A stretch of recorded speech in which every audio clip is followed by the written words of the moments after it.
This week's Northwoods Adventure, Shane Lee gets in touch with his heritage at the St. Mathias Celtic Festival in Brainerd.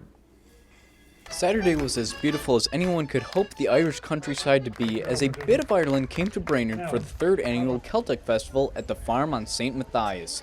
Upon entering the grounds, one of the first things heard is the clang of metal in the forge. This hunk of metal was skillfully shaped into a horseshoe pick. The most challenging part is when I get to a new product that I want to put together and learning how to make it. It takes a little extra. I usually end up throwing away the first few pieces that I make. Journeying beyond the forge, Irish music reaches the ears with a shuffle and a tap that only comes from Irish dancing. Surrounding the stage area were multiple vendors selling Celtic music, books, clothing, and various kinds of art.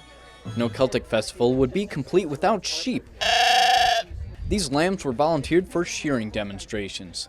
Run your handpiece back and forth on them, and some of them jump around, but if you're relaxed, they're relaxed. They can feel that tension on you. Shearing the sheep turned out to be easier than shaving my face. I'm just glad I didn't have to hold the sheep down.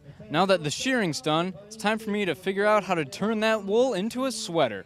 Wool was being spun, woven, and dyed all day long. It is so simple. I had a little 6-year-old girl over here actually learning. She learned much faster than I did, I can assure you. For me, it was sort of stumble and stop and come back to it. I stayed away from the wheel, admiring the spinning from a safe distance. Perhaps I will continue working on my sweater next year. Shane Lee, Lakeland News. Looks like Shane had some fun there at the St. Matthias Celtic Festival this weekend in Brainerd. Now, for every person wearing a T-shirt from the Susan G. Komen Race for the Cure, $2 of admittance was donated to breast cancer research. Great event there.